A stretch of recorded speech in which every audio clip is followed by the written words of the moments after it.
Do you want to pay less in taxes, increase your income, and donate to your favorite charity for the rest of forever? I'm Les Winston. I'm the host of Funny Money. And the show Funny Money, of course, established based on the idea of turning tax dollars into spendable dollars. And so they created a section of the code, which is Section 664, which allows people, if they're willing to promise to leave something at death to charity, they can have lower taxes while they're alive. Charity of their choice. Charity of their choice, right. And that's called, we've actually named that now. We call that social security. It's a Funny Money Monday. Brought to you by First SOS Staffing. We've taken our staffing outsourcing service to the next level with a flexible outsourcing model that allows small and big businesses to choose from a list of our most talented and passionate people to best suit the needs of your business. First SOS Staffing, firstsosstaffing.com. Here's your host, Les Winston. Welcome to today's edition of the Endow America Network to teach you about how to use social security over the next decade. This 2020 to 2030 decade promises to be pretty interesting. Maybe as interesting as the 1920s and 1930s. Think about that decade. Hey, Wanda. End of the last century. I'm not hearing you. Yeah, I know. I'm surprised guest appearancing here. Wanda, how hey are there. you? Nice to see you. So when you say this decade, so it hasn't been this crazy for a whole millennial. No, actually, I think we're at a point now where, I think the world is changing. And I mean, I think... quickly. Yeah, I think where countries are more interested in the economies and not necessarily in being belligerent or being, other things that are not really good for the world. So we'll see. Things are changing. Well, the world's getting smaller. Is that how that goes? Oh, yeah. Well, we're getting closer. We're in touch with everybody anywhere in the world. I know. You can pick up your phone, call somebody in China, and talk to them right now. I know. I don't miss people as much as I used to. How do they do that anyway? How did that happen? It's like when you went away before, you kind of went away. Yeah. It was like you didn't know where they went. I know. So now we have tracking devices. Yes. So everybody's carrying one of them. But anyway, this decade promises to be very unusual. In the 1920s, if you think about what happened with cars and planes and electric and radio, black and white movies. TV and silent stuff. Movies. Yeah. So we're going to change this decade, I think, and one of the things we want to do is Endow America in this decade. That's what this program's all about, what the Endow America Network is about. The good news is that now we have technology that can get this information out to people quickly and broadly. Yeah, at least they'll understand that this exists. Most people don't even know the section of the code, Section 6. Hear ye, I'm on my pony. 664. That's the section of the tax code that we're dealing with. Yeah, like a Section 529 or a Section 401k. People don't know that those terms come from the code. They have sections of the tax code. Sounds like a great song. We get Frankie Preventer. There's a rock song in that 664. Yeah, 664 Not War. Yeah, definitely. Yeah. Actually, I wrote a little ditty about that, but I can't sing. Ditty. So the 664 Not War is a really interesting concept because if the young people think about this, trademark. Yeah, they can go and put aside money for themselves in the form of social security, different than Social Security, but similar. And they can put the money into the Social Security account and get income later. And then when something happens to them, when they pass, that money will actually stay in their community and go to a place that they want to direct it to, which is a big difference between that and Social Security, for example. Yeah, it goes everywhere. Yeah. That was special. Did you just get a ring? Somebody did. Or maybe it's just a ringing in my head. Okay. And your head. Tinnitus? Anyone? So we have this opportunity now. Yes. Now with the technology out there to be able to spread the word pretty well. I know. Pretty good. It's exciting. Is it pretty good? Pretty well. Pretty good. Either way. It'll be pretty good. It's going to be good. Yes. So we're going to have the opportunity to spread the word, and hopefully people will take up on it. And in particular, in the state of Florida, we want to help the school system with the social charity as well. Yeah. So I know that the Aventura Sunny Isles Beach Chamber of Commerce, the local Chamber of Commerce down here, is adopting, working with Safe Schools, Great Schools. Yay. And that organization their intention is to make schools safe and great by assisting with funding. And the point is that it really requires money to do a lot of things that need to be done. And getting money from taxes alone doesn't necessarily always work. So we want to supplement the tax dollars. We want to supplement a way to support the schools. And we think that schools should have their own endowments. Like Harvard has an endowment. Yeah. The Miami Beach High School can have an endowment. The Aventura Sofer School in Aventura could have an endowment. Any school can have its own endowment, as long as there's a way to operate that endowment and to fund it. And we want to fund it using social security. That's the concept that we want to get across. It's a new thing, ladies and gentlemen. It's something you haven't heard before. I know. Social Hold on. security. It's nice. Social security. There's a song right there. Not social security, but social security. Social So you change. security. yeah, sounds good. Say you're changing the U for an HA. That's all you really do. It's like U for a ha, and U for a ha. We've got a hit on our hands. I think so. It's even got a beat. A U for an ah. So here you go. You got this time frame now where we've got the next 10 years, this decade. Let's make this decade really important to the state of Florida. Let's see if we can change the way we do things a little challenge. bit. It's a way to add something that's a benefit to the community without making it painful, because people, when they make a contribution to this kind of thing, they get income back and they get a tax deduction. That's the good news. So the thing is, they can use that just like they use a 401k or a Section 529 plan. They can use a 664 plan. Section Social 529, what's that? Funny you should ask. The college funding that we're allowed to do using Section 529 provides you with a way to put money into an account, let it grow tax-free, and then you can spend it on college education. You don't get a tax deduction for it, but you do get tax-free growth and tax-free withdrawal if it's used for college. So that's a benefit that's in that section of the code. If you go to Section 529 of the Internal Revenue Code, ladies and gentlemen, I guarantee you that you will find in that very section of the code, which says 529, it tells you how to do that. There's a recipe there for how to set up a 529 plan. A recipe. A recipe. Same thing's true with 401k. Yum. That's right. And then there's 664. So we want 529, 401k, 664, folks. We want you to remember that terminology. Social and then you could also security. Well, it's important. This is one of the things that we'd like you to do is go to the website, socialsecurity.org. Yep. And check out what's there. We're trying to educate you about a lot of things that are going on in the country with regard to the philanthropic planning that can be done and how we can better things. It can better your whole community.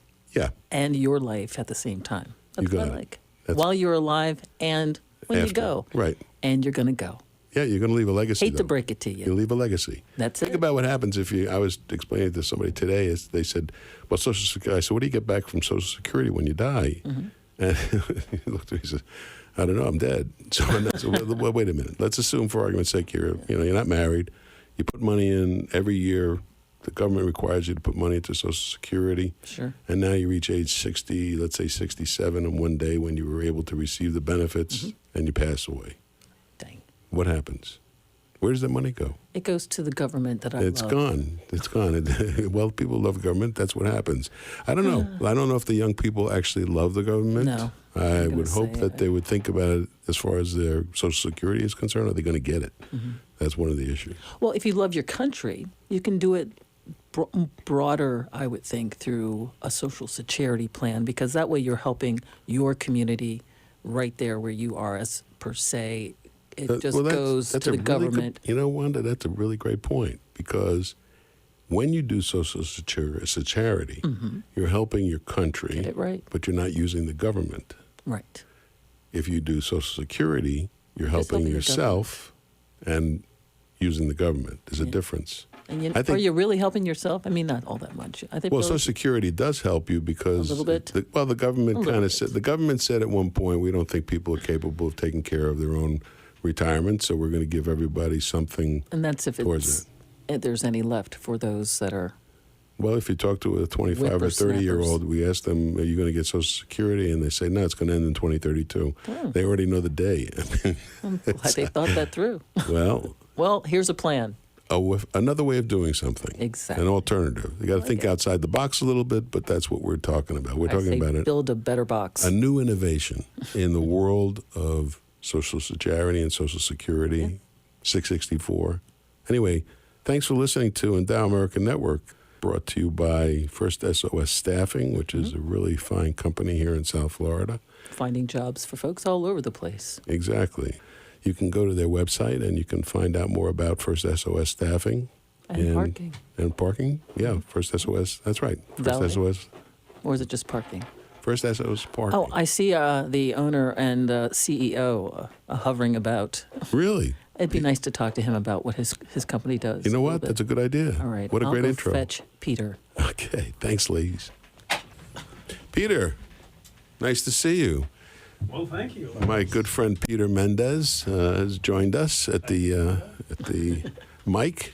And Peter, welcome. We just were explaining a little bit about First SOS staffing. Maybe you can give us a little more about how First SOS staffing can help individuals looking for employment and Beautiful day here in South Florida. It's wonderful to be with the two of you. I'm always grateful for the opportunity to record.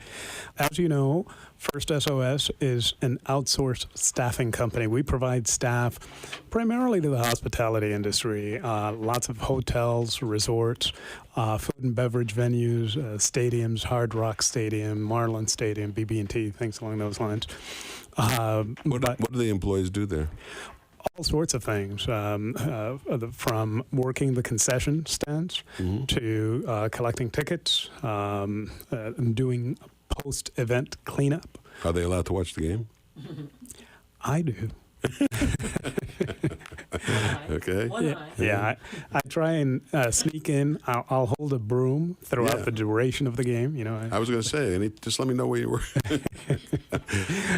The Super Bowl is one of the events. That's going to be great. Yeah, indeed. Yeah. So, essentially, we provide or support our clients, the hotels, the resorts, and so forth, in all sorts of positions. Everything from front desk agents, pool and beach attendants, porters. Chefs, Are you cooks. only in Dade County, Dade and Broward, Palm Beach County? Presently, yes. We're in the process of expanding to West Florida, which should happen this season. We service something to the order of about 100 or so different hotels and resorts, all primarily on the beach, and then stadiums, restaurants. What's the opportunity for people to get employed, to be employed? The best thing is just to go to our website, firstsos.com. That's the number 1 ST, not the word, first SOS as in Save Our Souls.com, and just go through the process there. Immediately after completing an application, you'll get an alert from one of our account managers, and we've got a lot of demand. We have 600 people plus people employed presently. We're in the midst of season. We're doing all sorts of major events with all of the different resorts. So please come to firstsos.com, register. Let us help you meet your financial requirements. That's great.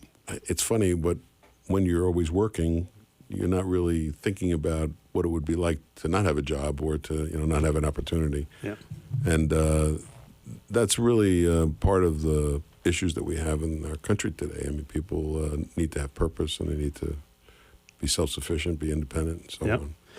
And we had a really interesting discussion this morning about this issue of endowing America, and this is the decade between 2020 and 2030 to work on endowing America using this social security, which is the new generation of Social Security. And the idea behind that, I just wanted to get your take on how do you envision that being able to make a change in education in Florida? How would we be able to go about changing the way funding is done for schools?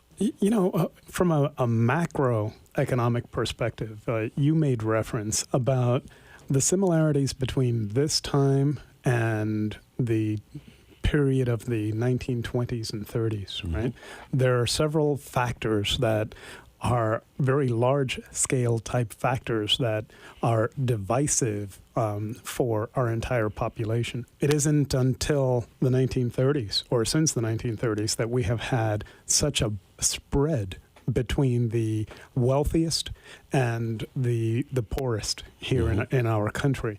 A very small percentage of people, you keep hearing that, own 95% of all of the assets in this country. In addition to that, it isn't since the 1930s that the Federal Reserve or the government has had such few resources by which to be able to influence the economy when interest rates are at or near zero. There's very little that the government can do by way of lowering interest rates or printing additional funds or anything along those lines to actually impact those sections of the community that are not benefiting from the economic boom.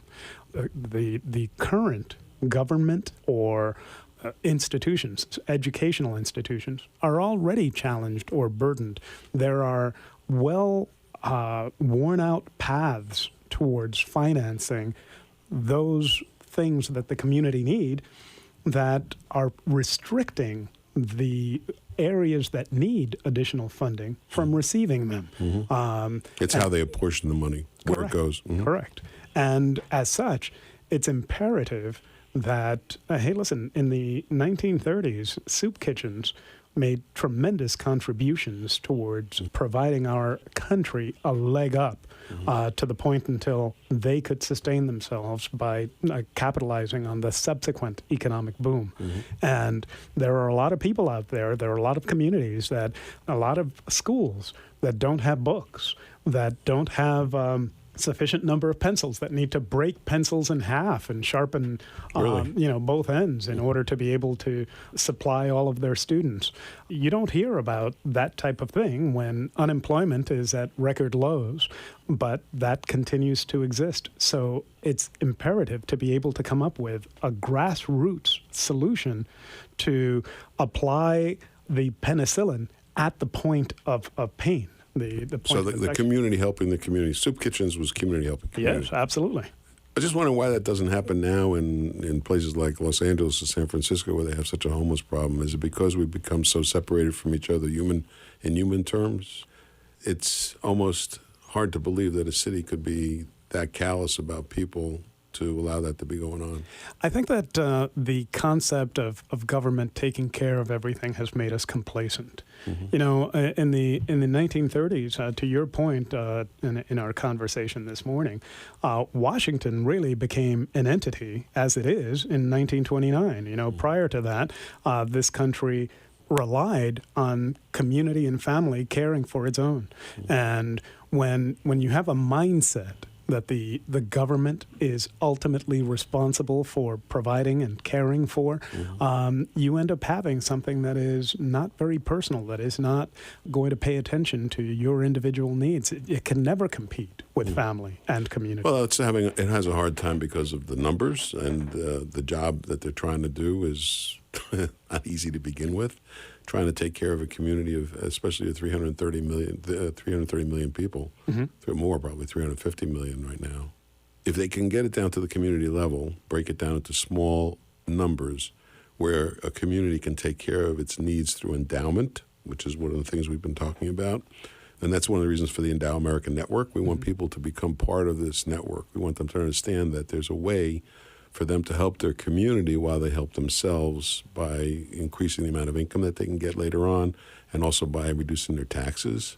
They can help the community at the end of the day. And we call it the new generation of Social Security because it is kind of a new generation of Social Security in the sense that they're very similar.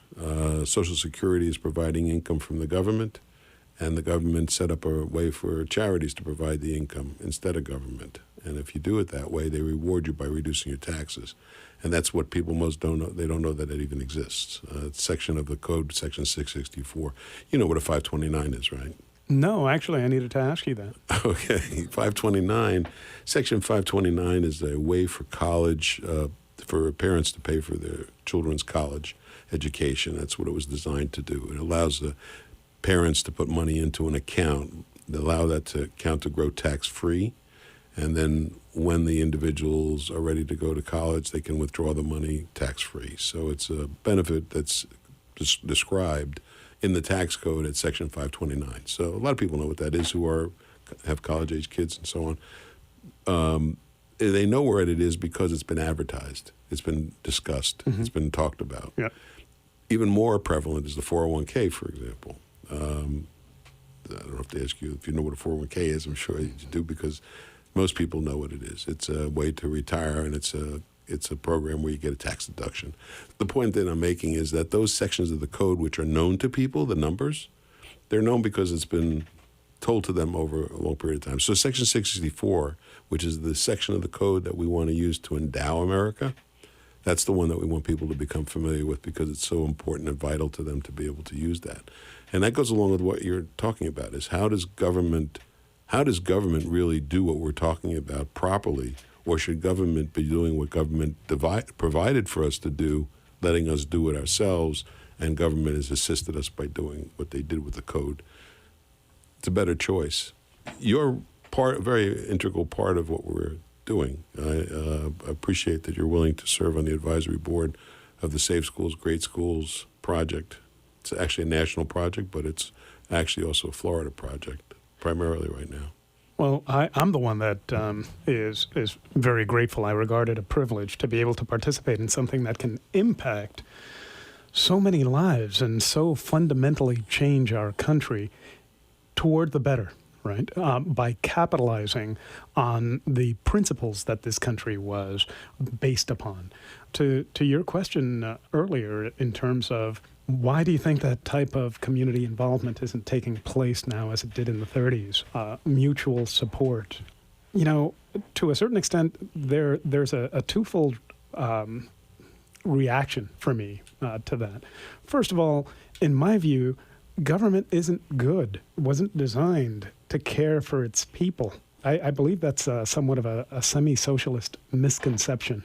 No government is ever going to care for you better than your family and or your community is, or at least should. We know plenty of families and communities where it doesn't work. We wouldn't want to be at their behest. But in addition to community being able to do that so much more effectively, when you ask the question, why do you think it hasn't happened?